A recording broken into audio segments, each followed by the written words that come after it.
Heading डालते हैं हमारे पास साइटोप्लाज्मिक इनहेरिटेंस। ध्यान से देखिए, सुनिए ध्यान से। हमने ये कहा कि ये हमारे पास कोई एक सेल है, कोई एक हमारे पास ये सेल है। सेल के अंदर ये क्या पाए जा रहे हैं? सेल के अंदर ये क्या पाए जा रहे हैं? न्यूक्लियस। हमने ये कहा कि ये हमारे पास न्यूक्लियस है। न्यूक्लियस के अंदर जो भी क्रोमोसोम्स पाए जाते हैं या कोई भी जीन पाई जाती है, न्यूक्लियस के अंदर जो जीन पाई जाती है उसे हम क्या नाम देते हैं? कैरियोजिन। यानी ये भी जो भी जेनेटिक मटेरियल इनके अंदर पाया जा रहा है, इसका नाम क्या है? कैरियोजिन। ठीक है, कैरियोजिन किसे कहते हैं? हमने ये कहा कि जितने भी जीन हमारे पास कहाँ के अंदर पाए जा रहे हैं? न्यूक्लियस के अंदर पाए जा रहे हैं, ऐसे जीन को हम क्या बोलते हैं? कैरियोजिन। सेकेंड पॉइंट हमारे पास क्या आता है कि यहाँ पर ये हमारे पास माइटोकॉन्ड्रिया है। ध्यान समझिए, ठीक है, ये हमारे पास क्या है? माइटोकॉन्ड्रिया है। और यहाँ पे हमारे पास एक प्लास्टिड है। हम ये मान चलते हैं यहाँ पे हमारे पास क्या है? प्लास्टिड है। Clear?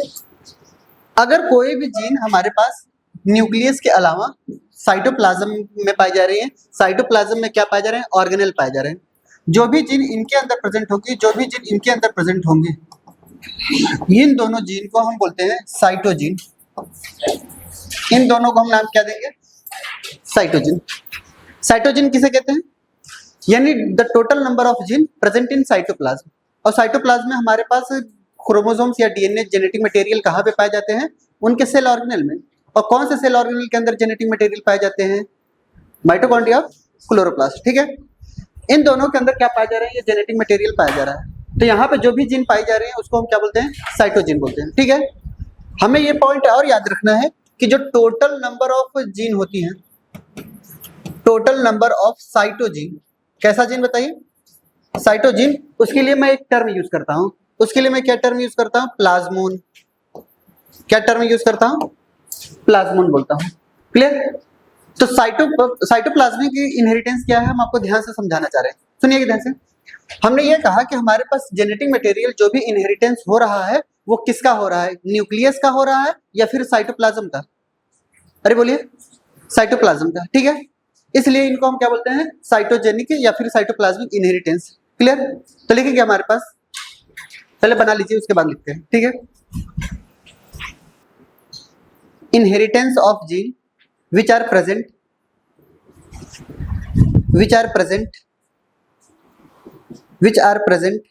in cytoplasm of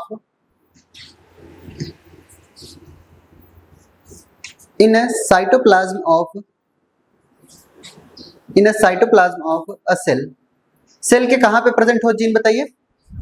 cytoplasm में। दैट इज कहां? That is mitochondria and plastid. Mitochondrial and plastid, ऐसे लिख लेंगे, माइटोकॉन्ड्रिया एंड प्लास्टिड। क्लियर? कहां पे प्रेजेंट होंगे? माइटोकॉन्ड्रिया एंड प्लास्टिड के अंदर प्रेजेंट होंगे। इतनी बात समझ आई? दूसरा पॉइंट, जितने भी टोटल नंबर ऑफ साइटोप्लाज्मिक जो जीन होती है, ये जो जीन आपको पाई जा रही है, इनको हम साइटोजीन बोलते हैं या इनको हम बोलते हैं साइटोप्लाज्मिक जीन बोलते हैं। इनको मैं क्या बोलता हूं? साइटोप्लाज्मिक जीन बोलता हूं। क्लियर? तो हमारे पास जितने भी साइटोप्लाज्मिक जीन पाई जाती हैं उसको मैं क्या नाम देता हूं? प्लाज्मोन। ठीक है, तो लिखेंगे the total number of cytoplasmic gene, the total number of cytogene या cytoplasmic gene, the total number of cytoplasmic gene या cytogene is called as प्लाज्मोन। is called as प्लाज्मोन। उसके लिए मैं क्या टर्म यूज करूंगा? प्लाज्मोन बोलूंगा। is called as प्लाज्मोन।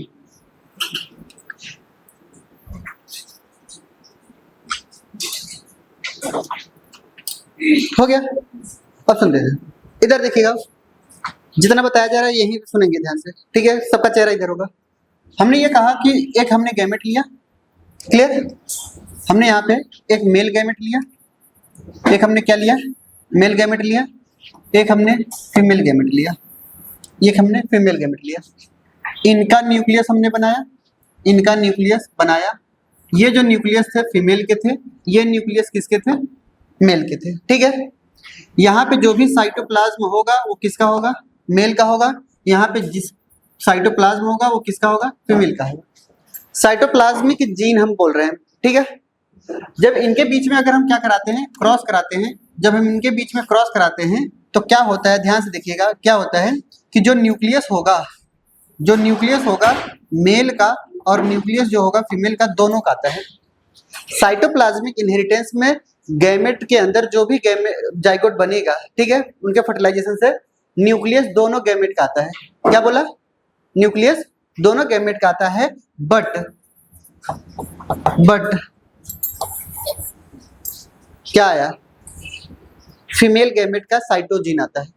ठीक है, यानी जाइगोट के अंदर कैसे कैरेक्टर ट्रांसफर हुए, फीमेल के कैरेक्टर। इसलिए साइटोप्लाज्मिक इनहेरिटेंस को मैटरनल इनहेरिटेंस बोलते हैं। इसलिए इनका नाम क्या होता है बताइए, इसलिए इनका नाम क्या होता है, मैटरनल इनहेरिटेंस। साइटोप्लाज्मिक इनहेरिटेंस को मैटरनल इनहेरिटेंस क्यों बोलते हैं, साइटोप्लाज्मिक इनहेरिटेंस को मैटरनल इनहेरिटेंस क्यों बोलते हैं, क्योंकि जब भी गैमेट का फ्यूजन होता है तो गैमेटिक फ्यूजन के दौरान हमारे पास फीमेल गैमेट के ही केवल साइटोजिन आते हैं, मेल गैमेट के साइटोजिन ट्रांसफर नहीं होते हैं। क्लियर, और जब भी ये ट्रांसफर होते हैं ये फीमेल गैमेट का ही आ रहा है, इसलिए इनको हम क्या बोलते हैं, मैटरनल। यानी जीन किसका ट्रांसफर हुआ है, मैटरनल का। कैरेक्टर किसके आएंगे, मैटरनल के। समझ रहे मेरी बात। एक बात हमें बताइए, ये किसी का एक्सेप्शन है, किसी का एक्सेप्शन दिख रहा है, किसका, रेसिप्रोकल क्रॉस का। रेसिप्रोकल क्रॉस का क्या होता था, जब हम मेल गैमेट और फीमेल गैमेट की जब फ्यूजन कराते थे तो अगर हम क्या करते थे, सेक्स अगर कन्वर्ट कर देते थे, इंटरचेंज कर देते थे, तो अकॉर्डिंग टू मेंडल्स बताइए क्या उनके कैरेक्टर में कोई बदलाव आता था, नहीं आता था। कैरेक्टर में बदलाव कब आएंगे, उसके पीछे दो रीजन बताया था। ठीक है, रेसिप्रोकल क्रॉस में कैरेक्टर के अंदर कब बदलाव आते हैं, जब कोई भी जीन कहां पे प्रेजेंट हो, सेक्स क्रोमोसोम पे प्रेजेंट हो। जबकि मेंडल के सारे कैरेक्टर कहां पे प्रेजेंट थे, ऑटोसोम पे। क्लियर, क्या ये सेक्स क्रोमोसोम पे प्रेजेंट है, नहीं। दूसरा रीजन क्या लिखवाया था, जब कोई भी जीन हमारे साइटोप्लाज्म में प्रेजेंट। याद आ रही है, यानी ये हमारे पास रेसिप्रोकल क्रॉस का क्या है, एक्सेप्शन है। पहले इतना बना लीजिए, उसके बाद लिखवाते हैं। ठीक है,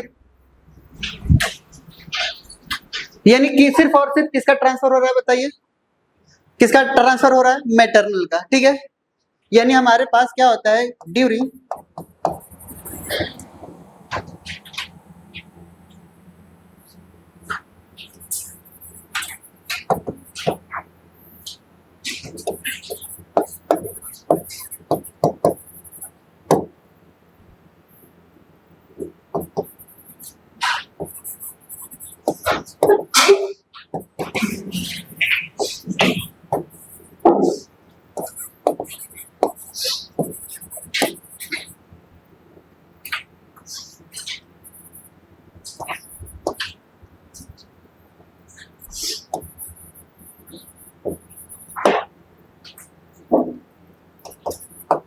जाइगोट के फॉर्मेशन के दौरान सिर्फ और सिर्फ जीन ट्रांसफर कहां से होते हैं, सिर्फ और सिर्फ बताइए, फीमेल से ट्रांसफर हो रहे हैं। ठीक है, सो कॉल्ड एज, इसलिए इनको मैंने क्या बोला, मैटरनल इनहेरिटेंस बोला। सुनते ध्यान से एक बार और, साइटोप्लाज्मिक इनहेरिटेंस क्या है कि the character which are transfer from the, कहां से बताइए, सिर्फ और सिर्फ मदर से ट्रांसफर हुआ है। ठीक है, जब भी जाइगोट का फॉर्मेशन होगा तो जो कैरेक्टर आएंगे इनके अंदर, जो जीन आएंगे वो कहां से आएंगे, पापा से नहीं आएंगे, मम्मी से आएंगे। क्लियर। दूसरा पॉइंट है, साइटोप्लाज्मिक इनहेरिटेंस को हम मैटरनल क्यों बोलते हैं, क्योंकि जीन कहां से ट्रांसफर हो रहे हैं, सिर्फ और सिर्फ मैटरनल से। इसके पीछे रीजन मैं बता रहा हूं, ठीक है, कहीं लिखा नहीं गया है, ध्यान सुनिएगा रीजन क्या है। मेल गैमेट के अंदर साइटोप्लाज्म बहुत ही निग्लिजिबल पाया जाता है। जब भी जाइगोट का फॉर्मेशन होता है या गैमेट फर्टिलाइजेशन होने वाला होता है, फर्टिलाइजेशन के दौरान आपने सुना होगा कभी भी, जब हम भी आपको पढ़ाएंगे रिप्रोडक्शन, तो मैक्सिमम पार्ट कहाँ रह जाते हैं छोड़ करके, सिर्फ और सिर्फ वहां पे न्यूक्लियस जाकर के फ्यूज होता है। बोलिए बात सही है? यानी मैक्सिमम पार्ट जो होते हैं हमारे पास वो साइटोप्लाज्म वो निग्लिजिबल होते हैं किसके अंदर, मेल गैमेट के अंदर। जब साइटोप्लाज्म ही निग्लिजिबल है तो क्या साइटोप्लाज्म के अंदर पाए जाने वाली जीन पाई जाएंगे? नहीं पाई जाएंगे। Clear? As compare to male gamete, female gamete का जो साइटोप्लाज्म होता है वो 100 टाइम्स ज्यादा होता है। आपको याद दिलाता हूं, ठीक है? जब भी गैमेट का फॉर्मेशन हो रहा होता है तो उस दौरान oogenesis जब भी हम पढ़ाते हैं तो वहां पे जो ग्रोथ पीरियड होता है बहुत लंबे दिन तक चलता है। क्लियर? यानी यहाँ पे हमारे पास क्या होते हैं कि जो डिप्लोटिन स्टेज होती है, यहाँ पे ग्रोथ पीरियड जब चल रही होती है, ठीक है, तो इनका ग्रोथ पीरियड बहुत लंबे समय के लिए होता है और उस दौरान क्या होता है कि मैक्सिमम अमाउंट में साइटोप्लाज्म बनते हैं। फीमेल का साइटोप्लाज्म बहुत ज्यादा होता है as compare to male. Male में तो निग्लिजिबल बोल दिया हमने, पाया ही नहीं जा रहा है। तो क्या ट्रांसफर कहाँ के होंगे बताइए? किसका ट्रांसफर होगा साइटोप्लाज्म, मेल का कि फीमेल का? फीमेल का। और जब फीमेल का ट्रांसफर हो रहा है तो यहाँ पे साइटोजिन किसके ट्रांसफर होंगे, मेल या फीमेल के? फीमेल के। समझ आएगा? दूसरा पॉइंट हम समझते हैं। अब यहाँ पे ध्यान समझिएगा, ये जो साइटोप्लाज्मिक इनहेरिटेंस है, साइटोप्लाज्मिक इनहेरिटेंस जो है first time discovered by, cytoplasmic inheritance first observed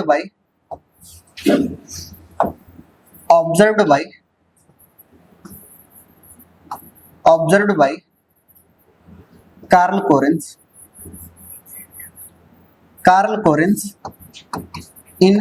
इनका फेवरेट कौन था? मिराबिलिस। कुछ याद आ रही है मिराबिलिस जलापा के बारे में? इनकम्प्लीट डोमिनेंस भी किसने दिया था? कार्ल कोरेंस ने ही। क्लियर? यानी कार्ल कोरेंस ने लॉ ऑफ डोमिनेंस को छोड़ करके लॉ ऑफ सेग्रीगेशन दिया था, लॉ ऑफ इंडिपेंडेंट असॉर्टमेंट दिया था और इनकम्प्लीट डोमिनेंस भी दिया था। ठीक है? दूसरा क्या दिया था? साइटोप्लाज्मिक इनहेरिटेंस भी इन्होंने ही बताया था। क्लियर? किसमें देखा इन्होंने, बताइए? मिराबिलिस जलापा। क्लियर? अब सुनते ध्यान से। मिराबिलिस जलापा के अंदर उन्होंने कुछ कैरेक्टर लिए। क्या लिया उन्होंने? कुछ कैरेक्टर लिया। किसने? कार्ल कोरेंस ने। हमने ये देखा कि मिराबिलिस जलापा के अंदर एक कैरेक्टर लिया इन्होंने और उस कैरेक्टर का नाम था ब्रांच कलर। उस कैरेक्टर का नाम क्या था बताइए? ब्रांच कलर, या इसी को हम लीफ कलर भी बोलते हैं, या इसी को हम क्या बोलते हैं? Leaf colour. आप बताइए मिराबिलिस जलापा के अंदर कार्ल कोरेंस ने किस टाइप का कैरेक्टर लिया था बताइए? कौन सा कैरेक्टर लिया था? ब्रांच कलर या फिर लीफ कलर। ठीक है? अगर हमने ये कहा कि जो ब्रांच कलर होती है, ध्यान सुनिएगा, ये जो ब्रांच कलर है या फिर लीफ कलर आपको बताई जाती है कलर, अगर ये ग्रीन है, कैसा है बताइए? ग्रीन है, तो समझ जाइएगा कि किसकी प्रेजेंस की वजह से, ड्यू टू प्रेजेंस ऑफ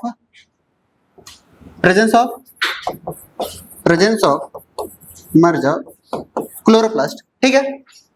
अगर ये लीफ का कलर, हमने ये बोला इफ ब्रांच कलर या जो लीफ का कलर, ठीक है, कैसा है? पेल कलर है।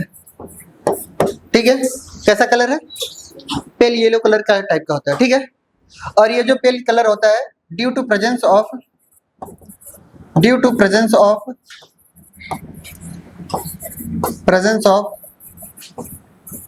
ल्यूकोप्लास्ट। कैसा? ल्यूकोप्लास्ट। ठीक है? कई बार लीफ के कलर अगर क्या होते हैं, इफ जो ब्रांच कलर दिखाई दे रहा है आपको या लीफ कलर दिखाई दे रहा है, ठीक है, इज वेरीगेटेड। कैसा दिखाई दे रहा है बताइए? वेरीगेटेड। वेरीगेटेड का मतलब क्या समझेंगे? मिक्स्ड। क्या समझेंगे? मिक्स्ड। अगर मिक्स्ड है तो क्या होगा? दोनों, यानी किसकी प्रेजेंस की वजह से? Due to presence of chloroplast and leucoplast. C और एल का मतलब क्लोरोप्लास्ट एंड ल्यूकोप्लास्ट, ठीक है। अच्छा पेल कलर क्या होता है ध्यान से देखिएगा, ठीक है।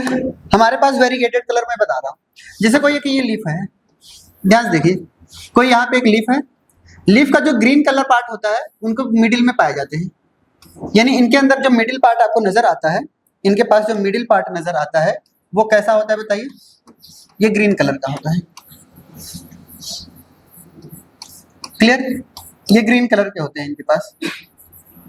बट इनके पास जो बाहर कलर के होते हैं, ठीक है, ये जो बाहरी कलर होते हैं ये थोड़े से, ये कैसे होते हैं, येलोइश कलर आ जाते हैं इनके अंदर, कैसे कलर आ जाते हैं, येलोइश कलर आ जाते हैं, कैसे कलर आ जाते हैं, येलोइश कलर।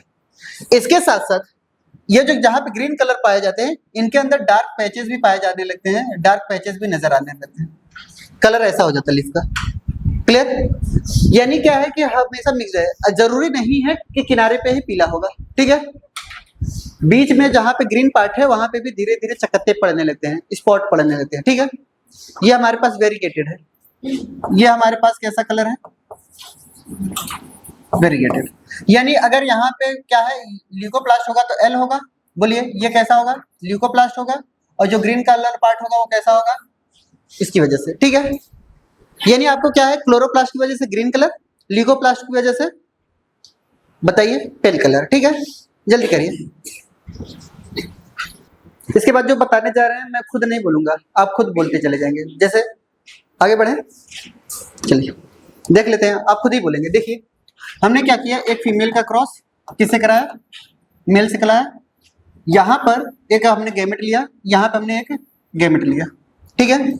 अगर हमने फीमेल कलर कैसा लिया, पेल कलर लिया, और इनका कलर कैसा लिया, ग्रीन कलर लिया, तो इनके पास फीमेल के अंदर क्या होगा, हमारे पास न्यूक्लियस भी पाया जाएगा फीमेल का, और इनके अंदर न्यूक्लियस किसका पाया जाएगा, मेल का। इनके अंदर क्या पाए जाएंगे, पेल कलर है तो क्या पाया जाएगा, ल्यूकोप्लास्ट, इनके अंदर क्या पाया जाएगा, क्लोरोप्लास्ट। जब इनका हम फर्टिलाइजेशन कराते हैं तो फर्टिलाइजेशन के दौरान न्यूक्लियस किसके आएंगे बताइए, न्यूक्लियस किसके आएंगे, दोनों के आएंगे, बट हमारे पास ट्रांसफर किसका होगा, ट्रांसफर किसका होगा, फीमेल का, तो कौन आएगा, ल्यूकोप्लास्ट। जाइगोट का कंडीशन क्या होगा, जाइगोट किस कलर का, बोलिए बात सही है, केस नंबर फर्स्ट। चलिए दूसरा केस आप खुद बताइएगा, दूसरा केस अगर मैंने यह फीमेल लिया, इसका क्रॉस मैंने मेल से कराया, यहाँ पे गैमेट लिया, यहाँ पे फीमेल गैमेट है तो यहाँ पे न्यूक्लियस भी फीमेल का होगा, यहाँ पे हमने क्या लिया, ल्यूकोप्लास्ट न लेकर के क्लोरोप्लास्ट लिया, और यहाँ पे क्या किया, गैमेट लिया, गैमेट के अंदर न्यूक्लियस मेल का लिया, और यहाँ पे हमने क्या ले लिया, ल्यूकोप्लास्ट ले लिया, ठीक है। यहाँ पे अगर हम बात करेंगे फर्टिलाइजेशन के बाद, फर्टिलाइजेशन के बाद क्या देखेंगे, न्यूक्लियस फीमेल का भी आएगा, न्यूक्लियस मेल का भी आएगा, बट कंडीशन क्या होगी, यहाँ पे ल्यूकोप्लास्ट आएगा कि क्लोरोप्लास्ट आएगा बताइए, क्लोरोप्लास्ट आएगा, यानी इनका कलर कैसा होगा, ग्रीन कलर होगा। क्यों, क्योंकि फीमेल हमने क्या लिया था बताइए, ग्रीन लिया था, और मेल कैसा लिया था, पेल येलोइश कलर लिया था, बोलिए बात सही है। चलिए ये दोनों तो आप लोग बता ले गए, ठीक है। हम यहाँ पे फीमेल ले रहे हैं, यहाँ पे हम फीमेल ले रहे हैं, यहाँ पे हम फीमेल ले रहे हैं, न्यूक्लियस फीमेल का है, यहाँ पे हम क्लोरोप्लास्ट और ल्यूकोप्लास्ट दोनों ले रहे हैं, यानी मैंने कैसा कलर लिया, मैंने कैसा कलर लिया बताइए, वेरीगेटेड लिया।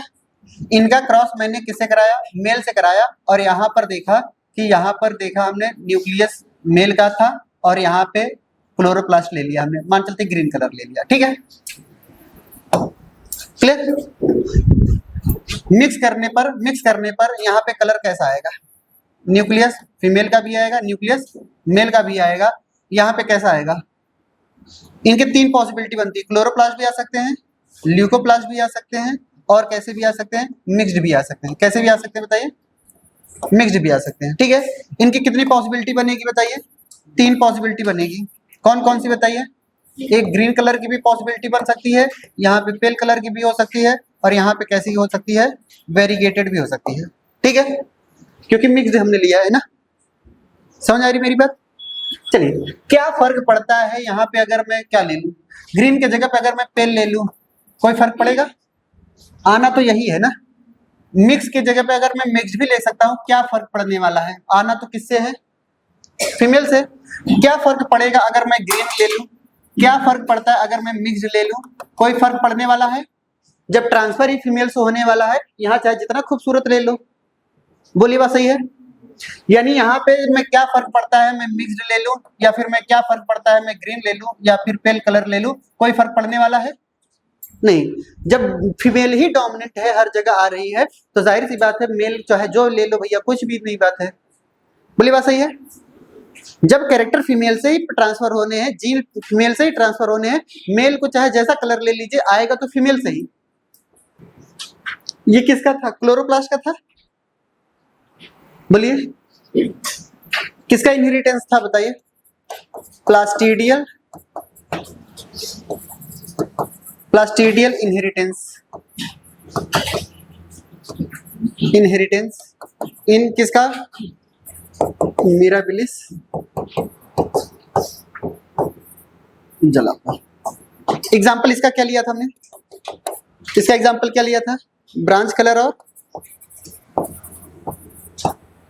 ब्रांच कलर, या फिर मैंने क्या ले लिया था? Leaf colour. क्लियर? इसी का दूसरा एग्जाम्पल, दूसरा क्या है हमारे पास? दूसरा क्या आएगा? माइटोकॉन्ड्रियल आएगा। अरे बोलिए, mitochondrial inheritance.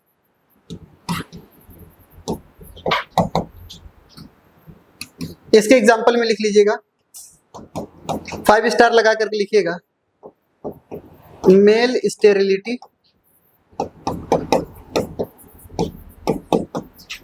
In males, 5 star लगा करके। ये PYQ में पूछा गया है, याद नहीं आ रहा है कब पूछा गया, लेकिन पूछा गया है। क्लियर? नेक्स्ट पॉइंट हमारे पास आता है, clear, chromosomal theory of inheritance. Clear? एक बार फिर से समझा दें, साइटोप्लाज्मिक इनहेरिटेंस। ध्यान से देखिए, हमने ये बताया था साइटोप्लाज्मिक इनहेरिटेंस का मतलब कि जो इनहेरिटेंस अगर कैरेक्टर का ट्रांसफर हो रहा है, वो कैरेक्टर कहाँ पे प्रेजेंट हो रहा है बताइए? Cytoplasm of female. ठीक है, फीमेल के साइटोप्लाज्म में ट्रांसफर हो रहा है। जितने भी जीन हमारे पास साइटोप्लाज्म में पाए जाते हैं, उसको मैं क्या नाम देता हूँ? साइटोजिन बोलता हूँ या साइटोप्लाज्मिक जीन बोलता हूँ। जो हमारे पास न्यूक्लियस के अंदर पाए जाते हैं जीन, उनको मैं क्या नाम देता हूँ? कैरियोजिन बोलता हूँ नाम। अगर कैरेक्टर का ट्रांसफर हो रहा है हमारे पास फीमेल से, इसलिए हम साइटोप्लाज्मिक इनहेरिटेंस को क्या बोलते हैं? मैटरनल इनहेरिटेंस बोलते हैं। क्यों? क्योंकि पूरा का पूरा कैरेक्टर कहाँ से ट्रांसफर हो रहा है? फीमेल बॉडी से ट्रांसफर हो रहा है, मेल बॉडी से एक भी ट्रांसफर नहीं हो रहा है। क्लियर? सेकंड पॉइंट हमने ये बोला था कि हमारे पहली बार जो साइटोप्लाज्मिक इनहेरिटेंस था, उन्होंने किसने खोजा था? कार्ल कोरेंस ने खोजा था। और कार्ल कोरेंस ने कहाँ पे खोजा था बताइए? मिराबिलिस जलापा के अंदर खोजा था। और इसका एग्जाम्पल, बेस्ट एग्जाम्पल आता है plastidial inheritance of Mirabilis jalapa. Plastidial inheritance का मतलब हमने क्या बताया था? उन्होंने एक कैरेक्टर लिया जो कि प्लास्टिड के अंदर प्रेजेंट था। प्लास्टिड का कलर अगर चेंज होने की वजह से फ्लावर का स्टेम का या फिर लीफ का कलर चेंज हो जाता था। अगर लीफ का कलर कैसा नजर आ रहा है? ग्रीन कलर, तो वहां पे क्या प्रेजेंट है बताइए? क्लोरोप्लास्ट प्रेजेंट है। और हमारे पास अगर पेल कलर हो जाता था तो क्या प्रेजेंट था? ल्यूकोप्लास्ट। अगर वेरीगेटेड कलर होता था यानी मिक्स होता था तो क्लोरोप्लास्ट और ल्यूकोप्लास्ट दोनों प्रेजेंट थे। ठीक है, फिर हमने पहला केस बताया, अगर ग्रीन कलर में लेता हूं फीमेल को, पेल कलर लेता हूं किसको? मेल को, तो कलर हम जाइगोट के अंदर कैसा आएगा? ग्रीन कलर ही आएगा। क्यों? क्योंकि कैरेक्टर कहां से ट्रांसफर होना है? फीमेल से लेना है। ठीक है, फीमेल कैरेक्टर को ध्यान में रख करके वही कैरेक्टर ट्रांसफर करना है, मेल को चाहे जैसा बना दो। ठीक है, क्या फर्क पड़ता है? ग्रीन क्या फर्क पड़ता है? पेल क्या फर्क पड़ता है? वेरीगेटेड। कैरेक्टर जब ट्रांसफर होने हमारे फीमेल से, ठीक है, अगर मैं ग्रीन कलर ना लेकर के पेल कलर लेता हूं फीमेल को, तो कौन सा ट्रांसफर होगा? पेल कलर ट्रांसफर होगा। अगर वेरीगेटेड लेता हूं फीमेल को, तो पॉसिबिलिटी कितनी बनती है? तीनों की बनती है, पेल कलर आने की भी, ग्रीन कलर आने की भी और वेरीगेटेड आने की भी। क्या मेरी बात समझ में आ रही है? चलिए ठीक है, एक सुंदर सी हेडिंग डालते हैं हमारे पास। क्लियर? क्रोमोसोमल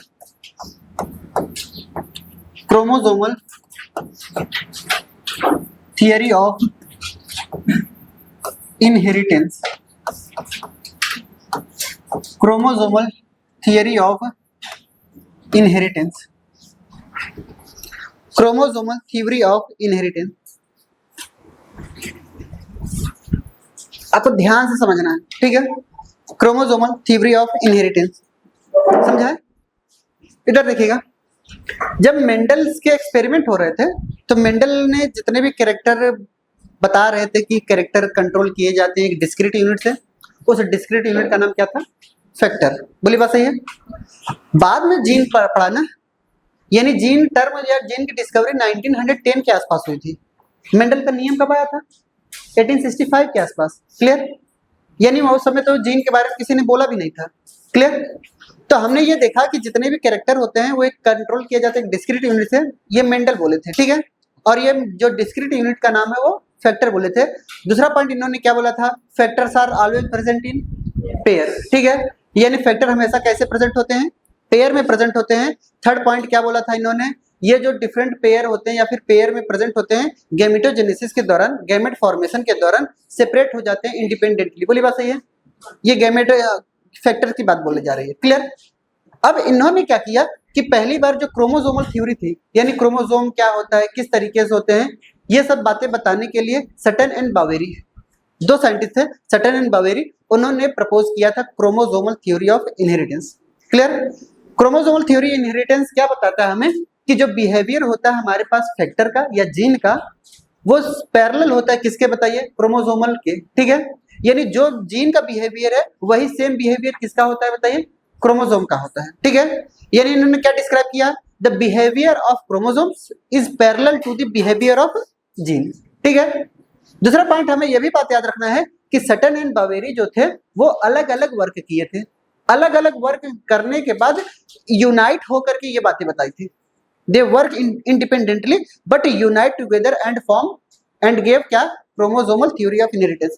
इनका वर्क इंडिपेंडेंटली था बट फाइनल जो सेल थ्योरी क्रोमोसोमल थ्योरी था वो किसने दिया था? दोनों ने मिलकर के दिया था। ठीक है? फिर दूसरा पॉइंट आता है कि हमारे पास क्रोमोसोमल थ्योरी ऑफ इनहेरिटेंस को एक्सपेरिमेंटली वेरीफाइड किसने किया था? ठीक है? एक्सपेरिमेंटली वेरीफाइड किया था टीएच मॉर्गन ने, थॉमस हंट मॉर्गन ने। क्लियर? किसके ऊपर किया था?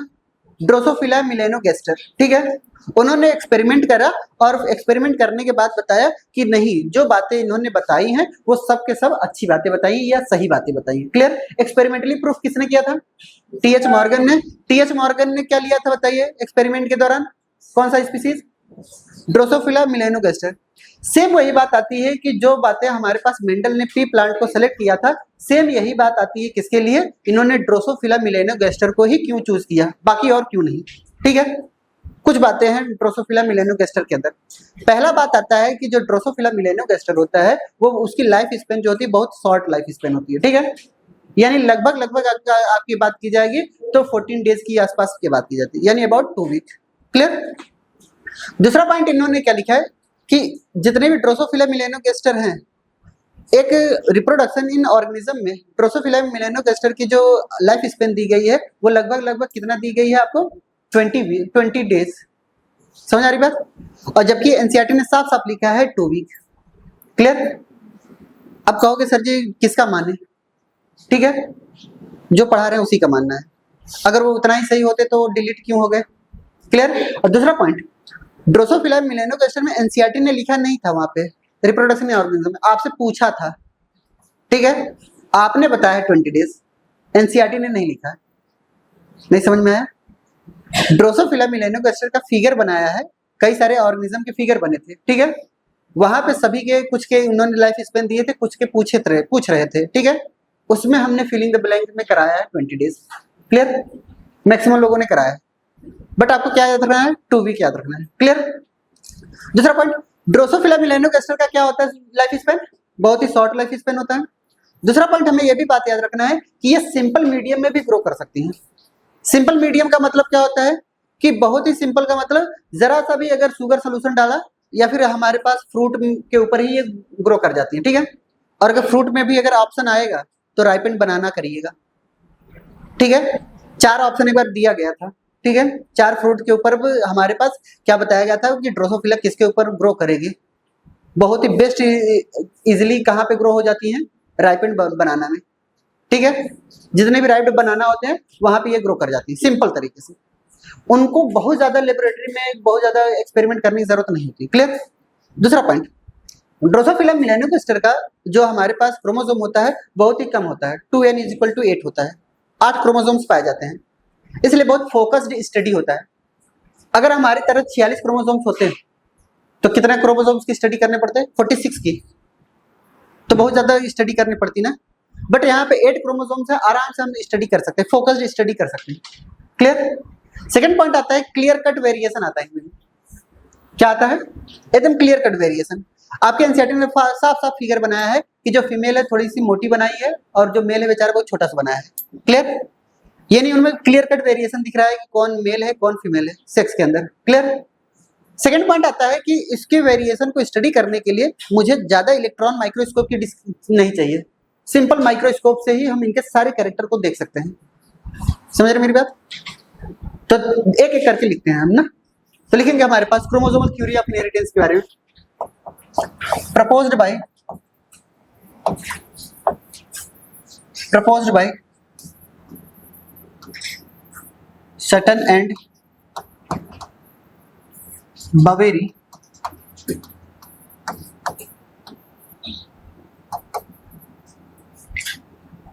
ये याद रखना है, ये भी याद रखना है। क्या क्या याद रखना है? किसने दिया, ठीक है, और कब दिया। क्लियर। 1902 हमें याद रखना है। क्लियर। दूसरा पॉइंट, ये वर्क क्या किए थे?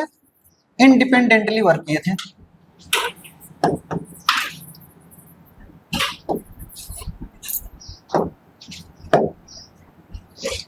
Work independently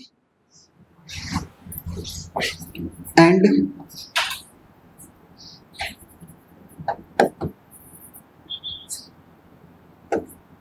unite together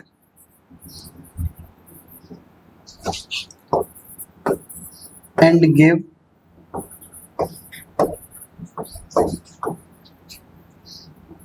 chromosomal theory of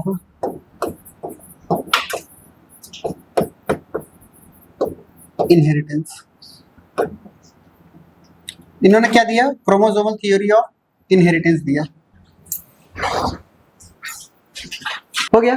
सुनिए, according to chromosomal theory of inheritance,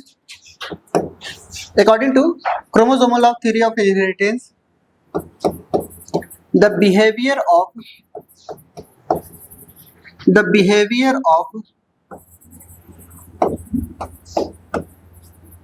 chromosome is similar या फिर similar to behavior of gene। यानी जो जीन का बिहेवियर है वही हमारे क्रोमोसोम्स का बिहेवियर है। जो बिहेवियर क्रोमोसोम्स का है वही बिहेवियर हमारे पास किसका है? जीन का है। थोड़ा बहुत डिफरेंस है। फिर कहोगे सर जी कैसे डिफरेंस हम पता करेंगे, क्रोमोसोम है या बिहेवियर, क्रोमोसोम है या जीन है? आपके एनसीईआरटी ने 2 कॉलम बनाए हैं, ठीक है, ध्यान से देखिएगा। आपके एनसीईआरटी ने 2 कॉलम बनाए हैं, कुछ इस तरीके का, कुछ इस तरीके का। क्लियर। उन्होंने 2 कॉलम बनाए हैं ऐसा। क्लियर। 2 कॉलम में इन्होंने कुछ इस तरीके से लिखा है। यहां पर कॉलम में ए लिखा है, यहां कॉलम में बी लिखा है। क्या ऐसा लिखा है? इन्होंने क्या किया, पहले कॉलम में ध्यान से देखेंगे, पहले कॉलम में यहाँ पे सीरियल नंबर हम अगर लिखते हैं तो यहाँ पे पहला बात इन्होंने क्या लिखा है? क्लियर। पहली बात इन्होंने क्या लिखा है? प्रेजेंट इन पेयर या अकर इन पेयर। आपने क्या देखा है, क्या लिखा है बताइए? अकर इन पेयर या present in pair? Occur in pair. Clear. यानी ये भी किस में प्रेजेंट है बताइए? Also present in pair. इससे क्या फर्क पता चलता है कि कौन जीन है कौन हमारे पास क्रोमोसोम है? बोलिए। जब दोनों पेयर में पाया जा रहा है हम किसको माने कि ये जीन है, कौन सा? क्रोमोसोम्स है। 3 कॉलम में 3 बातें इन्होंने लिखी है। फिर उसके बाद उन्होंने लिखा है कि इनमें से आप किसको जीन मानेंगे, किसको आप क्रोमोसोम्स मानेंगे, आपसे पूछा है। क्लियर। तो पहला इन्होंने क्या बोला? दोनों के दोनों कहां पे प्रेजेंट है बताइए? पेयर में प्रेजेंट है। दोनों के दोनों पेयर में प्रेजेंट है। चलिए दोनों बातों को मैं समझाता हूं। जैसे कोई भी जीन होती है हमारे पास, कैपिटल टी या स्मॉल टी, क्या ये पेयर में प्रेजेंट है? क्या ये पेयर में प्रेजेंट है? बोलिए बात सही है? चलिए, क्या ये क्रोमोसोम्स हमारे पास, क्या ये क्रोमोसोम्स ये पेयर में प्रेजेंट है? यानी क्रोमोसोम्स भी हमारे पेयर में प्रेजेंट होते हैं और जीन भी हमारे पास कहाँ पे प्रेजेंट होते हैं? पेयर में प्रेजेंट होते हैं। दूसरा पॉइंट हम ध्यान से देखेंगे। दूसरा पॉइंट इन्होंने क्या लिखा है कि जब भी गैमेट का फॉर्मेशन होता है तो ये सेग्रीगेट ऐसे होते हैं जैसे पेयर ऑफ हमारे पास जीन में से एक ही जीन क्या होते हैं? ट्रांसफर होते हैं कहाँ पे? गैमेट के अंदर। क्लियर? हमने क्या बोला कि segregate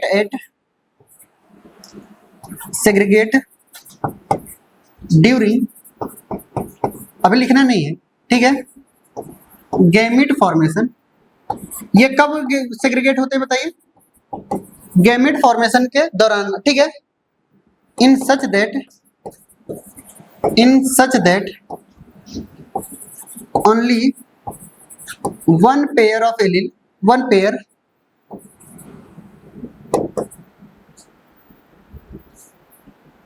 only one is transfer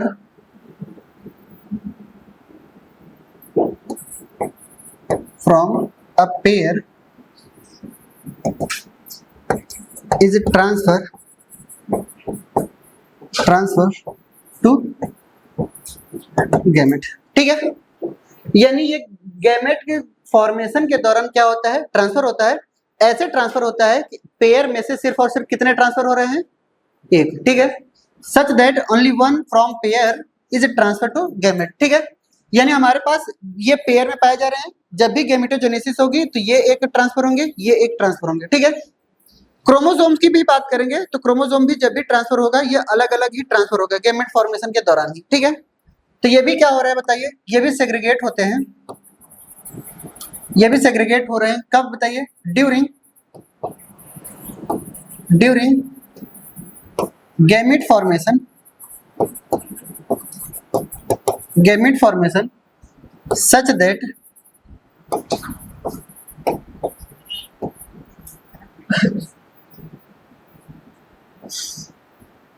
such that only one is from pair is transfer to gamete. क्या दोनों में फर्क है? कुछ नहीं। इससे मैं डिसाइड कर लेता हूं क्या कौन हमारे पास जीन है, कौन हमारे पास क्रोमोसोम है? नहीं। चलिए third point, clear. Third point क्या कहता है कि इंडिपेंडेंट जो पेयर होते हैं, क्या बोला? इंडिपेंडेंट जो पेयर होते हैं हमारे पास वो इंडिपेंडेंटली सेग्रीगेट होते हैं, एक दूसरे से कोई मतलब नहीं रखते हैं। इसका मतलब आपको समझाना चाह रहे हैं, ये हमारे पास कोई जीन है, क्लियर, कोई एक जीन है। यहां पर हमारे पास क्या होता है कि जब भी ये ट्रांसफर होते हैं तो कुछ इस तरीके से ट्रांसफर होते हैं, क्लियर। अगर ये जीन अगर हेटेरोजाइगस कंडीशन के दौरान है तब भी ये क्या ट्रांसफर होंगे बताइए? Capital T, small T. आपको यहां नहीं समझ में आएगा, आपको ऐसे समझा रहे हैं, ध्यान से देखिएगा। ये मान चलते कोई क्रोमोसोम्स है, एक ये क्रोमोसोम्स है, क्या दोनों अलग अलग क्रोमोसोम्स हैं? बोलिए। हाँ, ठीक है, दोनों अलग अलग क्रोमोसोम्स हैं। जब भी ये गैमेट ट्रांसफर होंगे तो क्या ये अलग अलग ही तो ट्रांसफर होंगे? ये अलग गैमेट में जाएगा, ये अलग गैमेट में जाएगा, क्लियर। तो यानी तीसरा पॉइंट क्या बोलता है कि जो इंडिपेंडेंट पेयर होते हैं, इंडिपेंडेंट जो पेयर होते हैं, ठीक है, वो सेग्रीगेट होते हैं कैसे? इंडिपेंडेंटली ही, क्लियर। तो आपके एनसीईआरटी ने थर्ड पॉइंट क्या लिखा है? जो इंडिपेंडेंट पेयर है, क्लियर, वो गैमेट फॉर्मेशन के दौरान कैसे ट्रांसफर हो रहे हैं? इंडिपेंडेंटली ही ट्रांसफर हो रहे हैं, क्लियर। कुछ ऐसा ही लिखा है, independent pair segregate independently of each other, ठीक है। इंडिपेंडेंट पेयर सेग्रीगेट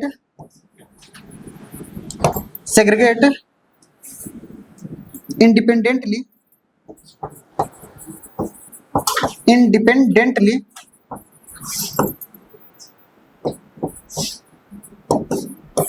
पेयर, ठीक है। यानी ये अलग ही पेयर में क्या होते हैं? सेग्रीगेट होते हैं, क्लियर। जबकि यहाँ पे क्या होता है? यहाँ पे जो सेग्रीगेशन होता है, ठीक है, वो किस हिसाब से होता है मैं आपको समझाना चाह रहा हूँ। क्लियर? इधर देखिए, अगर ये क्रोमोसोम्स है, क्लियर, यहाँ पे कोई एक जीन है, इसको हम मान चलते हैं ए, यहाँ पे कोई एक जीन है, इसको हम मान चलते हैं बी, इसको मैंने क्या माना, बी, यहाँ पे कोई जीन है, इनको माना सी। क्लियर?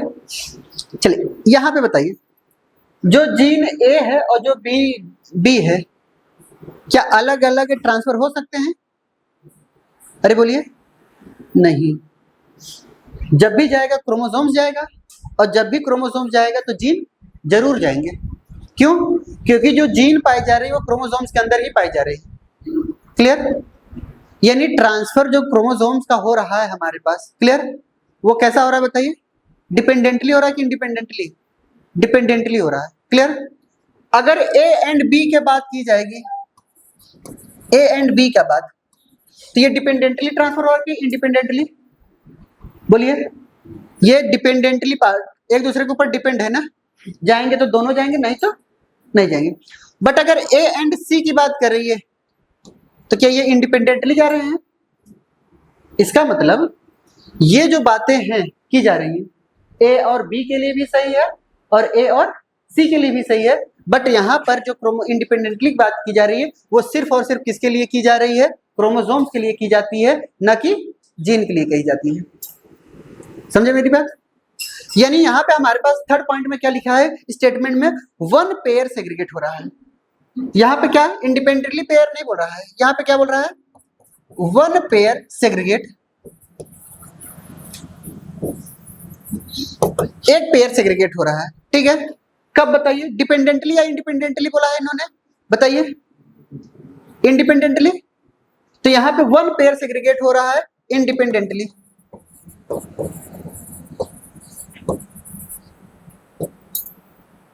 ठीक है, इसको लिख लीजिए। नहीं समझ आ रहा थर्ड पॉइंट में फिर से समझाऊंगा। Clear?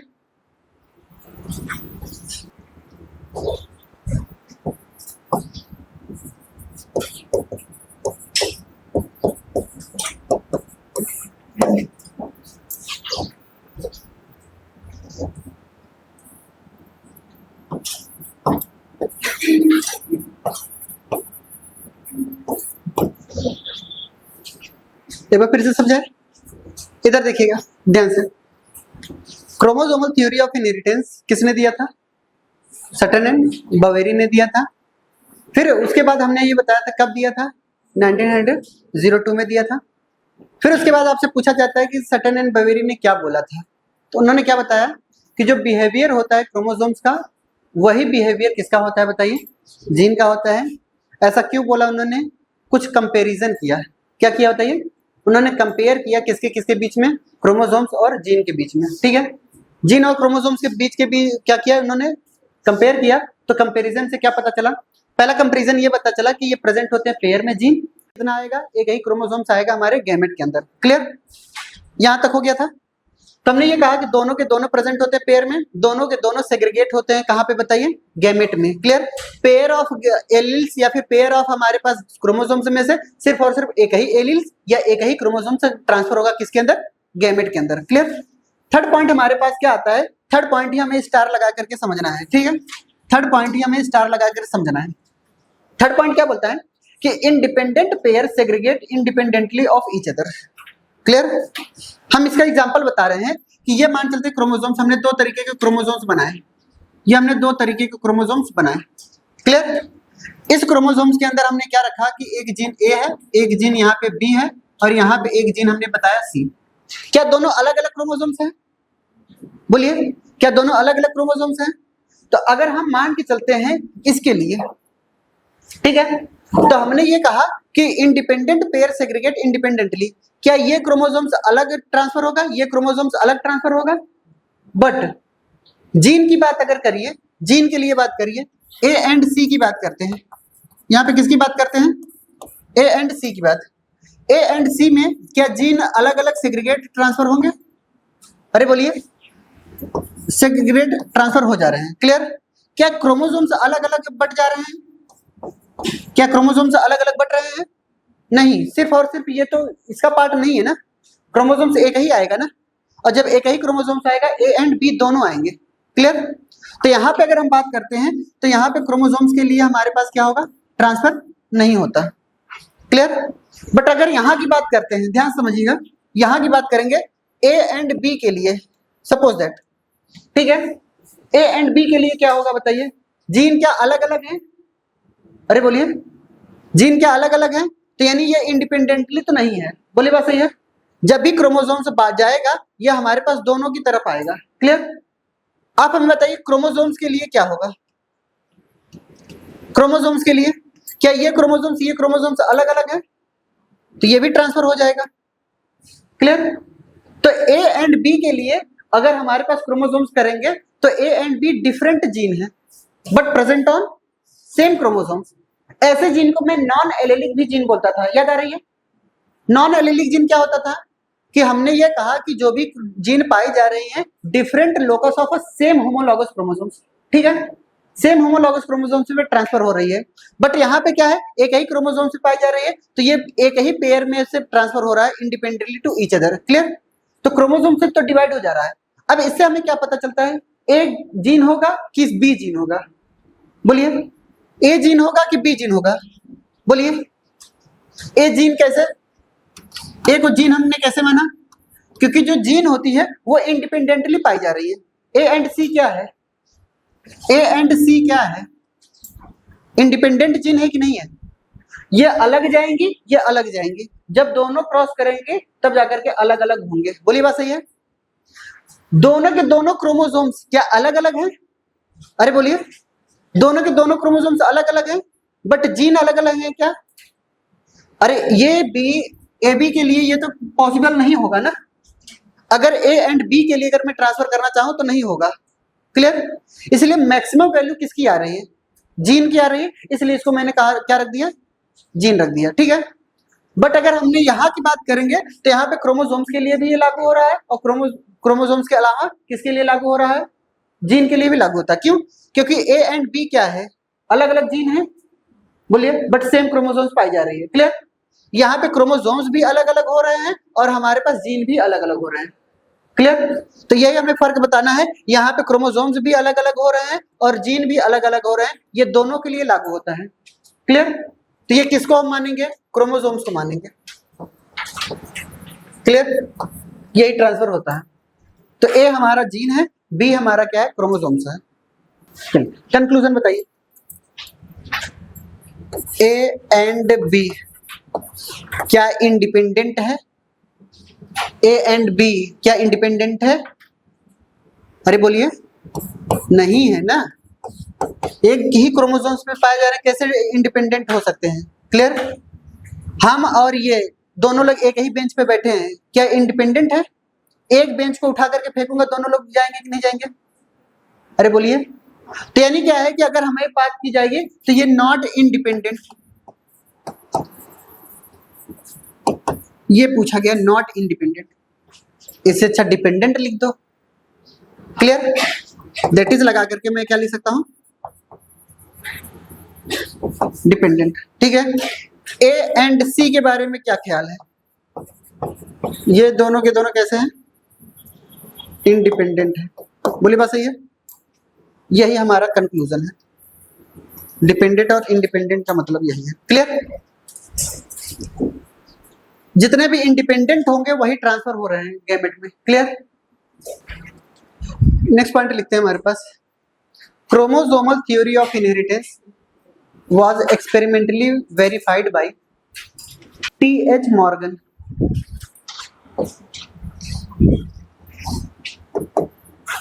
Experimentally verified by T.H. Morgan, Thomas Hunt Morgan. पूरा नाम क्या था इनका, Thomas Hunt Morgan. Clear? TH. Morgan भी हम लिख सकते हैं। टी.एच. मॉर्गन को हम फादर ऑफ एक्सपेरिमेंटल जेनेटिक्स बोला जाता है। इनको क्या बोला जाता है बताइए, father of experimental genetics, father of experimental genetics, father of experimental genetics. Clear? दूसरा पॉइंट याद रखिएगा कि T H. Morgan worked on worked on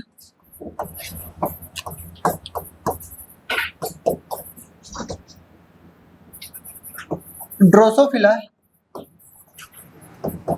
मेलेनोगास्टर। इन्होंने किस पे वर्क किया था बताइए?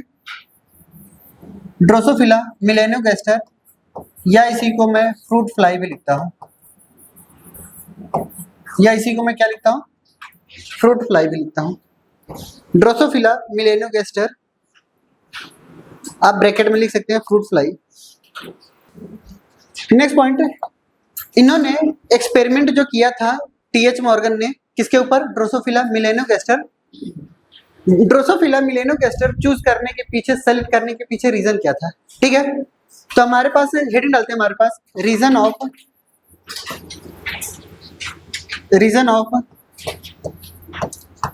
सिलेक्शन ऑफ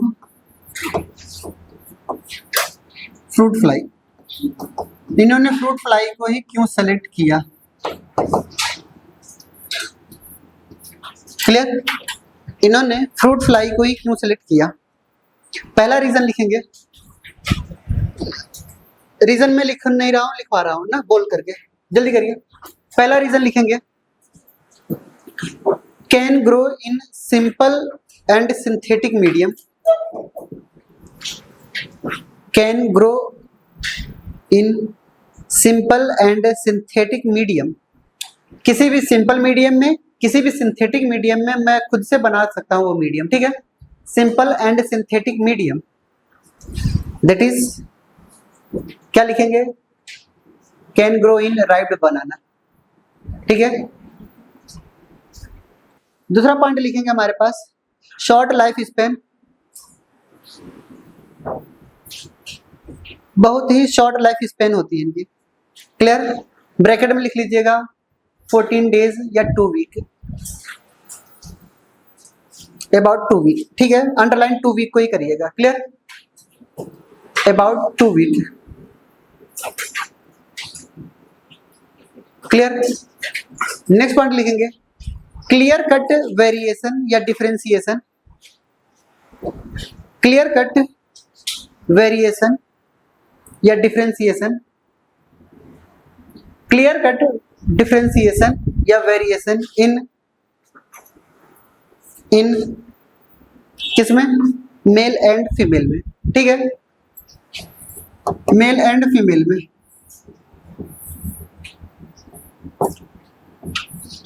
ये हमारे पास, ठीक है, कौन है? कैसे पता चला? जब तक मेल एंड फीमेल सामने वाला नहीं बनाएंगे आप नहीं बता सकते। ठीक है,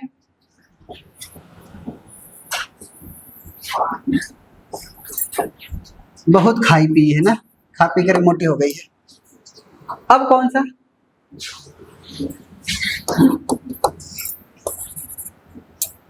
समझ आई बात? यानी इनमें क्या होता है, बहुत ही क्लियर कट डिफरेंशिएशन होता है मेल एंड फीमेल में। Clear?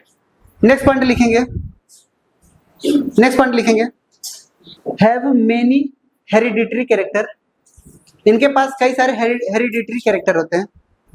Have many hereditary character, have many hereditary character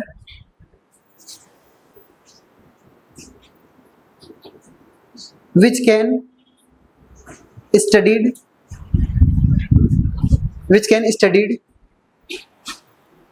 ठीक है, इन लो माइक्रोस्कोप। ठीक है, किसी भी माइक्रोस्कोप पे हम स्टडी कर सकते हैं, which can study in low microscope. कैसा भी पावर माइक्रोस्कोप होगा हम उससे स्टडी कर सकते हैं। क्लियर? ज्यादा हमें वेरिएशन स्टडी करने के लिए हाई वोल्टेज या फिर हाई टेक वाली इलेक्ट्रॉन माइक्रोस्कोप की डिस्कवरी नहीं चाहिए। ठीक है, एक और लिख लीजिएगा। ठीक है, एक और लिख लीजिएगा, 5 हो जाए लगभग। ठीक है, इनमें क्या होता है कि बहुत ही कम माइक्रो क्रोमोसोम्स पाए जाते हैं। ठीक है, क्रोमोसोम्स 2n = 8। इनके अंदर क्रोमोसोम कितने पाए जाते हैं बताइए? 2n = 8। क्लियर? यानी इसकी वजह से हम क्या कर सकते हैं बताइए? फोकस्ड स्टडी कर सकते हैं। कैसा स्टडी कर सकते हैं बताइए? फोकस्ड स्टडी कर सकते हैं। शॉर्ट लाइफ स्पेन होने की वजह से हमारे पास क्लियर? फोकस्ड स्टडी हम कर सकते हैं। एक सुंदर सी हेडिंग डालते हैं हमारे पास, लिंकेज। ठीक है, लिंकेज लिंकेज। अभी रिकॉम्बिनेशन नहीं पढ़ा रहा हूं, सिर्फ और सिर्फ लिंकेज समझा रहा हूं। ठीक है,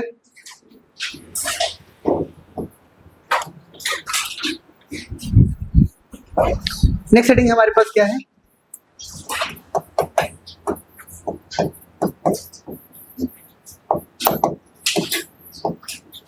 लिंकेज। सुन दे, लिंकेज क्या है? जो लिंकेज है, टर्म और डिस्कवरी किसने किया था? मॉर्गन ने ही किया था। लिंकेज टर्म किसने दिया था? मॉर्गन ने ही। और लिंकेज के बारे में बताया भी किसने था? एक्सप्लेन बाय मॉर्गन ने।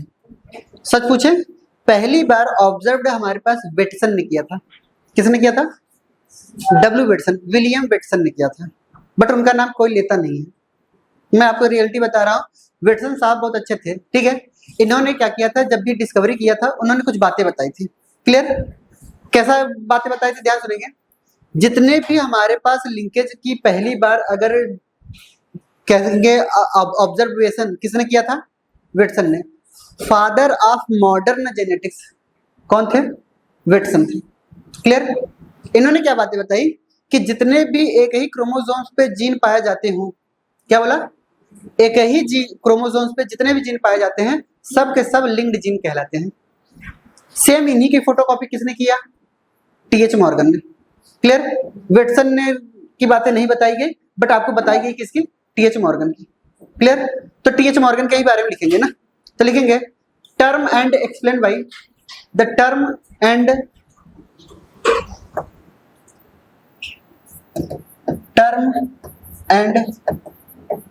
explanation of linkage, explanation of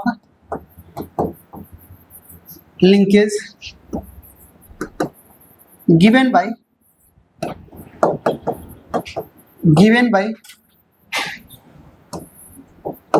किसने दिया था? किसने दिया था? T H Morgan. चलिए इधर देखिए, अब लिंकेज आपको समझा रहे हैं। इधर देखिए, ये एक हमारे पास क्रोमोसोम्स है, ये एक हमारे पास क्या है? क्रोमोसोम्स पे है। इस क्रोमोसोम्स पे जो भी जेनेटिक मटेरियल पाया जा रहा है, क्या वो डीएनए पाया जा रहा है? अरे बोलिए। अब हमारे पास इस क्रोमोसोम्स के अंदर जो भी जेनेटिक मटेरियल पाया जा रहा है वो क्या पाया जा रहा है? डीएनए पाया जा रहा है। हम इस डीएनए के अंदर यहाँ पर मान चलते हैं एक जीन पाई जा रही है, उस जीन का नाम ए है। उस जीन का नाम क्या है? ए है।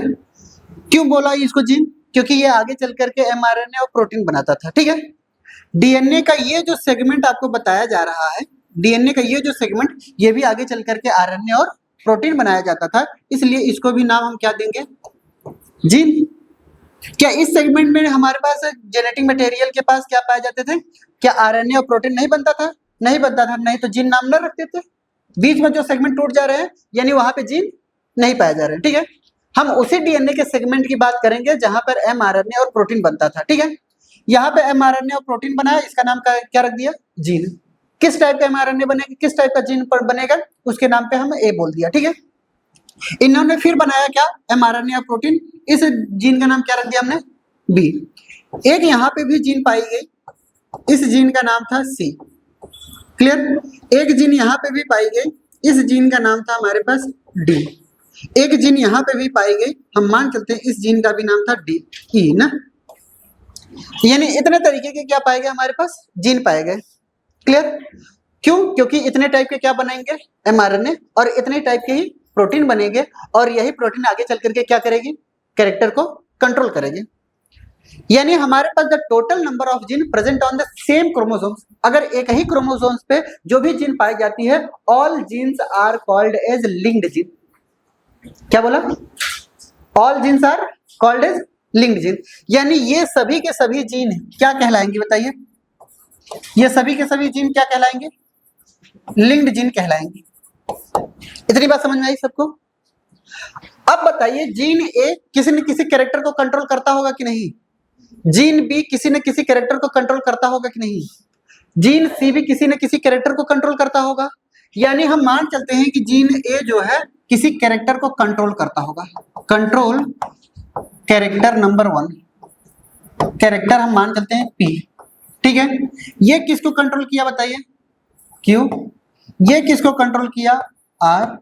ये किसको कंट्रोल किया? S। ये किसको कंट्रोल किया? T। ये सब के सब क्या है? Q R S T क्या है? कैरेक्टर। यानी जो भी लिंक्ड जीन जिस कैरेक्टर को कंट्रोल करता होगा, ऐसे कैरेक्टर को हम लिंक्ड कैरेक्टर बोलते हैं। ऐसे कैरेक्टर को मैं क्या बोलूंगा? यानी ये जो P Q R S है, ये सब के सब क्या कहलाएंगे? लिंक्ड कैरेक्टर कहलाएंगे। ऐसे कैरेक्टर को हम क्या बोलेंगे? Linked character. हल्के मत लेना, ये क्लियर जो बातें बता रहे हैं, बहुत ही इस चैप्टर की सबसे जान है, लिंकेज एंड रिकॉम्बिनेशन। क्लियर, ये बात हमेशा याद रखिएगा कि यहीं से क्वेश्चन उठेगा। आपने जो भी पढ़ा है अभी तक बहुत इजी टॉपिक था। क्लियर, भले ही नहीं आपको लगा इजी टॉपिक, समझ रहे हैं?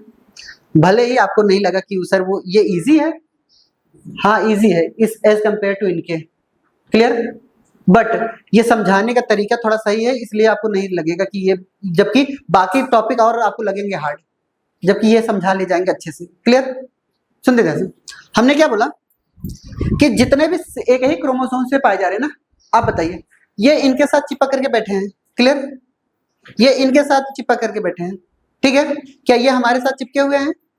नहीं, हमारा फ्रेम अलग है, इनका फ्रेम ऑफ रेफरेंस अलग है। एक ही फ्रेम ऑफ रेफरेंस पे अगर दो लोग बैठे हुए हैं, फिजिकल एसोसिएशन हुआ है किसी भी जीन का, उसको मैं बोलूंगा लिंक जीन, उसको मैं बोलूंगा लिंकेज। लिंकेज का मतलब हमने क्या समझा अब? Physical association. कैसा एसोसिएशन बताइए? फिजिकल एसोसिएशन, यानी जो भी जीन प्रेजेंट है वो एक ही क्रोमोसोम्स पे चिपक करके बैठे हैं। ये एक बेंच क्रोमोसोम्स है, उस पे आप लोग बैठे हैं, आप लोग क्या है? जीन है। समझ आई बात? यानी हाथ में हाथ डाल करके बैठे हैं, तो समझ जाइए लिंकेज है। समझ आ रही बात? यानी फिजिकल एसोसिएशन ऑफ क्या? फिजिकल एसोसिएशन ऑफ क्या? जीन, ठीक है। Present on same chromosomes. कहां पे प्रेजेंट हो रहे हैं बताइए? Present on same chromosomes. एक ही क्रोमोसोम्स के अंदर जितने भी जीन प्रेजेंट हैं, वो सब के सब फिजिकल एसोसिएशन के द्वारा बैठे हुए हैं, तो क्या बोला जाएगा? लिंकेज बोला जाएगा, कॉल्ड एज लिंकेज। आप हमें बताइए लिंकेज एंड रिकॉम्बिनेशन को समझाने का तरीका। जब तक आप इसको टॉपिक मानेंगे तब तक नहीं समझ पाएंगे। आप सिंपल सा अंग्रेजी पढ़ रहे हैं हमसे, अब समझ सकते हैं हमारी अंग्रेजी कैसी है, ठीक है। यहाँ पे हम आपको इंग्लिश पढ़ा रहे हैं, समझे? लिंकेज का मतलब आप क्या समझेंगे?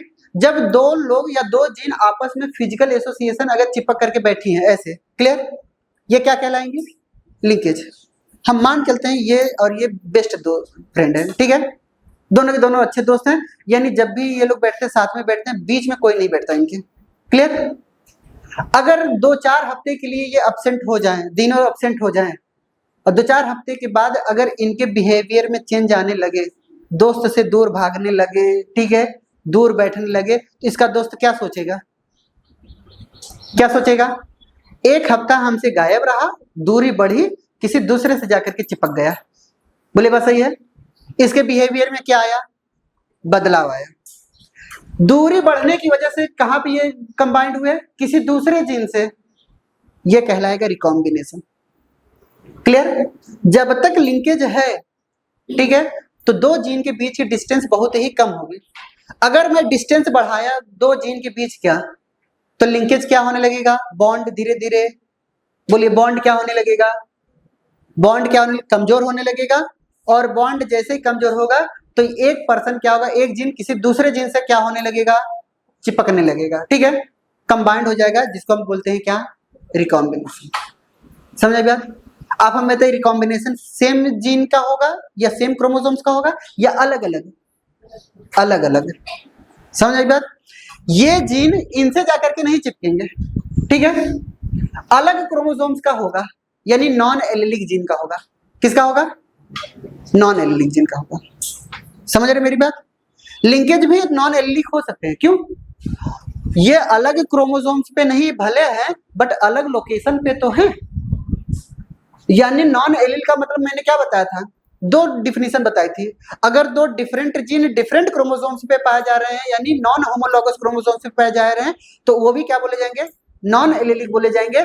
अगर सेम क्रोमोसोम्स पे भी पाए जा रहे हैं बट लोकेशन क्या हो रही है, चेंज हो रही है, तभी वो नॉन एलेलिक कहलाएंगे। बोले बस ये यानी क्या है कि हमारे पास ये जो जीन पाया जा रहा है एक ही क्रोमोसोम्स पे, सभी के सभी physical association of gene present on same chromosomes is called as linked gene. The character which are controlled by the linked gene is called as linked character. समझ बात? हो गया। चलिए, लिंक्ड कैरेक्टर किसे कहते हैं? The character which are controlled by linked character। Linked character का example क्या है? PQRST। ठीक है, ये लिंक्ड कैरेक्टर है। लिंक्ड जीन क्या है बताइए हमारे पास? लिंक्ड जीन क्या थे हमारे पास? ABCDE, ये लिंक्ड जीन है। बोली बात सही है? हो गया। आगे बोले, आगे बढ़े। अब सुनते थे, इधर देखिए, इधर देखिए, हमारे पास term linkage and detail explanation by अरे बोल भाई, टीएच मॉर्गन। किसके ऊपर? On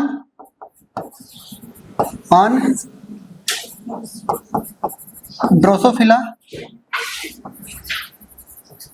मिलेनो gesture. Clear?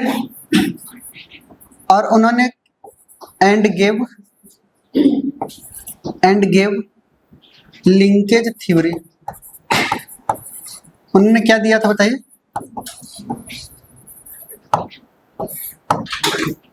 Linkage theory. ठीक है, चलिए। According to linkage theory, according to linkage theory, number one बताइए, लिंक्ड जीन कहां पे प्रेजेंट होते बताइए? लिंक्ड जीन आर प्रेजेंट कहां पे? Present on same chromosomes. यह सबसे पहला थ्योरी था। ठीक है। दूसरा, जो लिंक्ड जीन होते हैं, जितने भी लिंक्ड जीन होते हैं linked gene are non allelic gene. बोली बात सही है? जितने भी लिंक्ड जीन है वो क्या नॉन एलेलिक है? हाँ भाई, अलग अलग लोकस पे पाए जा रहे हैं ना। चलिए, थर्ड पॉइंट, जितने भी लिंक्ड जीन होंगे और कब सेपरेट होंगे? कब सेपरेट होंगे? गैमेट फॉर्मेशन के दौरान। बोलिए, कब ट्रांसफर होंगे? कब अलग अलग होंगे? गैमेट फॉर्मेशन के दौरान। मार खाओगे, एक ही क्रोमोसोम से पाया जाने, कैसे सेपरेट करोगे? डिपेंडेंटली है तो। सेपरेट कब होंगे? Separated through crossing over. किसके थ्रू?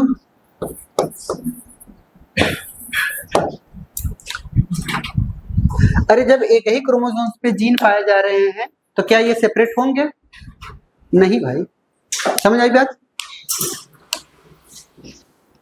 क्रॉसिंग ओवर समझा? इधर देखिए, ये क्रोमोसोम्स, ये क्रोमोसोम्स, क्या ये दोनों क्रोमोसोम्स ये सिस्टर क्रोमेटिड है? ऐसे क्रोमेटिड को मैं क्या बोलता हूं? Sister chromatid. इन्हीं के पास में जो भी क्रोमोसोम्स मैं बनाऊंगा, क्या ये होमोलॉगस होंगे? यानी ये दोनों के दोनों कैसे क्रोमोसोम्स हुए? होमोलॉगस क्रोमोसोम्स हुए। क्लियर? बट क्या ये और ये सिस्टर क्रोमेटिड है? नहीं। कैसे क्रोमेटिड है? नॉन सिस्टर क्रोमेटिड है। जब भी किसी भी तरीके का हमारे पास क्या होता है, लिंक्ड जीन अगर है, सेपरेट होंगे तो क्रॉसिंग ओवर के थ्रू, यानी ये जो इनके अंदर जो जेनेटिक मटेरियल है, मान चलते हैं ये है, ये इनका जेनेटिक मटेरियल है। क्लियर? इनका जेनेटिक मटेरियल मैं कुछ इस तरीके से लिख दे रहा हूं, इनका जेनेटिक मटेरियल ये है। क्लियर? जब भी क्रॉसिंग ओवर होगा तो इनका जेनेटिक मटेरियल इनके पास, इनका जेनेटिक मटेरियल इनके पास, यही हमारा क्या है, क्रॉसिंग ओवर। जब भी यहाँ पे क्रॉसिंग ओवर होगा, क्रॉसिंग ओवर जब भी होगा तो ये हमारे पास क्या कहलाएंगे, ये क्रोमोसोम्स, ये क्रोमोसोम्स, फिर यहाँ पे भी हमारे पास क्या होंगे, एक क्रोमोसोम्स, एक क्रोमोसोम्स। ठीक है? इनके पास कैसा कलर आ जाएगा बताइए, ये वाला कलर आ जाएगा, और इनके पास कैसा कलर आ जाएगा बताइए, ये वाला कलर आ जाएगा। ठीक है? यानी जेनेटिक मटेरियल का ट्रांसफर हो गया कि नहीं हो गया? क्रॉसिंग ओवर के दौरान किसका ट्रांसफर होता है बताइए, एक्सचेंज किसका होता है, exchange of genetic material. Clear? जल्दी करिए। इसी को हम क्रॉसिंग ओवर भी बोलते हैं। क्या बोलते हैं? क्रॉसिंग ओवर भी बोलते हैं। ये क्रोमोसोम्स, ये क्रोमोसोम्स, इनका एक क्रोमोसोम इनके साथ, इनका क्रोमोसोम्स इनके साथ। ठीक है? यहाँ पे जेनेटिक मटेरियल दोनों के ट्रांसफर हो गए। किसके ट्रांसफर हो गए? दोनों के।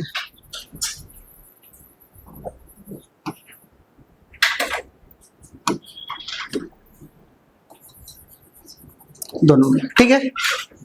ये हमारे पास क्या है, रिकॉम्बिनेशन।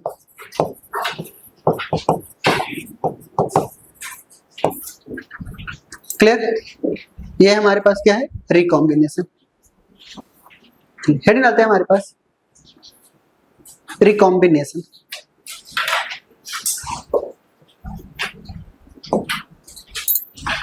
हेडिंग होगी हमारे पास रिकॉम्बिनेशन। रिकॉम्बिनेशन का मतलब हमने क्या बोला, दो अलग अलग क्रोमोसोम्स अगर हैं तो नॉन पेरेंटल ही तो होंगे, एक ही पेरेंट के हैं क्या? नहीं। ठीक है? दो अलग अलग नॉन पेरेंटल क्रोमोसोम्स आ करके अगर जुड़ते हैं तो वो क्या कहलाता है, रिकॉम्बिनेशन कहलाता है, जिसकी वजह से नॉन पेरेंटल कैरेक्टर का डेवलपमेंट होता है।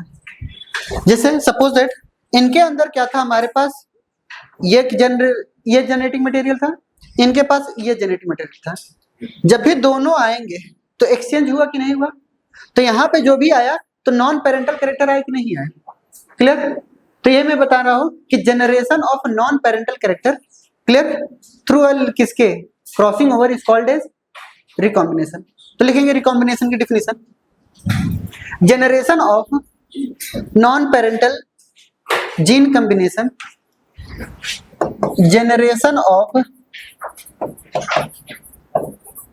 generation of non-parental gene combination, generation of non-parental gene combination is called as recombination, is called as recombination। ठीक है? चलिए एक क्वेश्चंस करिए, how many linkage are present in human male and female, human male and female।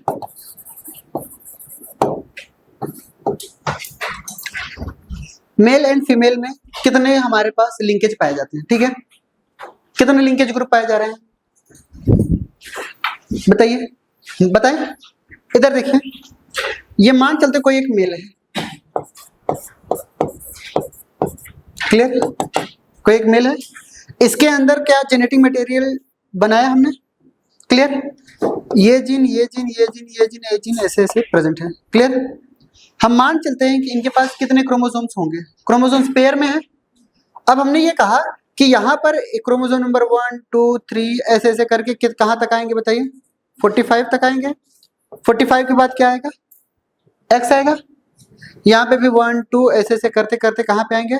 45 पे आएंगे। और यहाँ पे क्या आएगा? वाई आएगा। कितने तरीके के नजर आए आपको लिंकेज ग्रुप? कितने लिंकेज नजर आए? यहाँ पे 23 तो था ही, बोली बात सही है। बट ये वाला कैसा हो गया बताइए हमारे पास? एक्स। और एक कैसा हो गया? वाई। यानी मेल के अंदर कितने ग्रुप पाए जाते हैं बताइए linkage group? 24 linkage group. Linkage नहीं बोल रहा हूं, लिंकेज ग्रुप। ठीक है। अगर यही फीमेल की बात करें, किसकी बात करें? अगर ये हम फीमेल की बात करें, क्लियर? ये अगर हम फीमेल की बात करते हैं तो इनके पास अलग अलग स्टैंड लिया हमने, क्लियर? क्रोमोसोम्स यहाँ पे 1 2 ऐसे ऐसे करते करते कहाँ पे आएगा? एक्स पे आएगा। यहाँ पे 1 2 ऐसे ऐसे करते करते कहाँ पे आएगा? एक्स पे ही आएगा। क्या ये सेम है? लिंकेज ग्रुप कितने? यानी यहाँ पे फीमेल के अंदर जो लिंकेज ग्रुप होते हैं वो कितने नजर आए आपको? 23 नजर आए। क्लियर? जल्दी करिए। फीमेल के अंदर 23 लिंकेज ग्रुप पाए जाते हैं, ठीक है, जबकि मेल के अंदर 24 लिंकेज ग्रुप पाए जाते हैं।